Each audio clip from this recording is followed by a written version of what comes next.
Hello বন্ধুরা, আজকে আমি তোমাদের সামনে আরেকটা ভিডিও নিয়ে হাজির হয়ে গেছি। তবে ভিডিওটা আজকে বানাবো সিম পাথুরি। সিম পাথুরি বানানোর জন্য বেশ কিছুটা সিম আমি জলেতে চুবিয়ে নিয়েছি। এবার খুব ভালো করে সিমটাকে ধুয়ে নেব। এবার আমি সিমটাকে খুব ভালো করে ধুয়ে নিচ্ছি।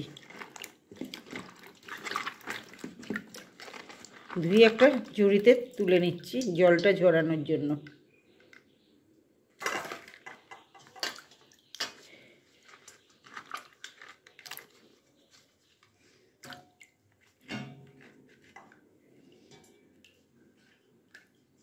এখানে সমস্ত সিমগুলো আমার ধোয়া হয়ে গেছে।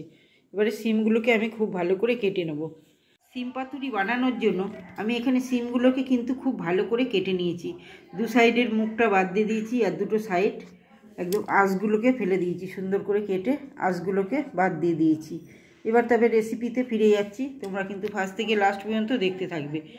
আর আমার চ্যানেলে যদি নতুন কেউ হয়ে থাকো তো চ্যানেলটি সাবস্ক্রাইব করে পাশে থাকা বেল আইকনটি প্রেস করে রাখবে, যাতে আমি ভিডিও আপলোড করার সাথে সাথে তোমাদের কাছে নোটিফিকেশনটা পৌঁছে যায়। আমি এখানে কিছু মশলা রেডি করে নিচ্ছি। প্রথমে নিলাম কালো সর্ষে,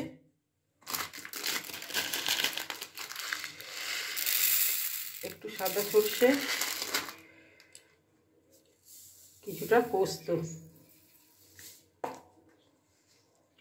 আর কাঁচা লঙ্কা কয়েকটা। এটা আমি মিক্সিতে ভালো করে বেটে নিচ্ছি। এখানে মশলাটা কিন্তু আমার পেস্ট করা হয়ে গেছে মিক্সিতে। আর এদিকে আমি তেল গরম করতে বসিয়ে দিয়েছি কড়াইতে। তেলটা প্রায় গরম হয়ে গেছে। তেলেতে দিয়ে দিচ্ছি ফোড়নে কালো জিরে,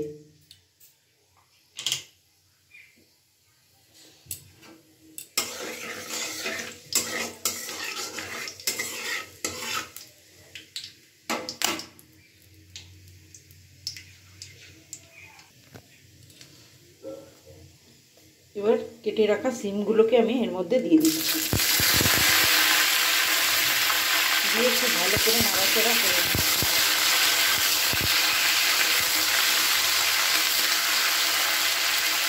সিমটাকে দেওয়ার পর বেশ কিছুক্ষণ আমি একটু নাড়াচাড়া করে নিলাম। নিয়ে এবার স্বাদ মতো নুন আর একটু হলুদ গুঁড়ো দিয়ে দিলাম। দিয়ে আবার খুব ভালো করে এটাকে নাড়াচাড়া করে বেশ কিছুক্ষণ এটাকে ভাজা ভাজা করে নেব। সিমগুলোকে ভালো করে আমি ভাজা ভাজা করে নিয়েছি। সিমগুলো কিন্তু একটু নরম মতো হয়ে গেছে। এবার আমি বেটে রাখা মশলাটাকে দিয়ে দিচ্ছি। সর্ষে, কালো সর্ষে, সাদা সর্ষে আর পোস্ত বাটা এর মধ্যে দিয়ে দিলাম। আর মিক্সির বাটিটা ধুয়ে একবারে একটু জল দিয়ে দিচ্ছি। দিয়ে এবার খুব ভালো করে এটাকে মিশিয়ে নেব।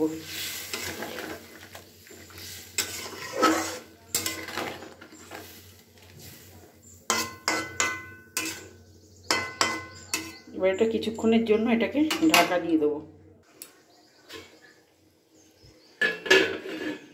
মশলাটা দেবার কিছুক্ষণ পর আমি আবার ফিরে আসলাম। ঢাকা দিয়েছিলাম।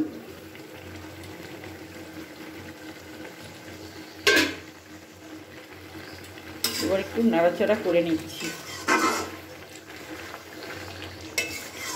জলটাও কিন্তু অনেকটা শুকিয়ে গেছে। এবার খোলা অবস্থায় আমি একটু এটাকে টানিয়ে নিচ্ছি।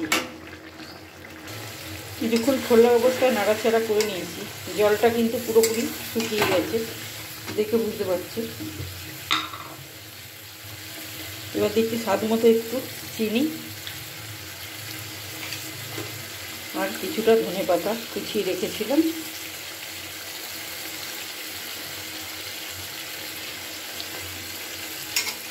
দিয়ে এবার ভালো করে নাড়াচাড়া করে নেব।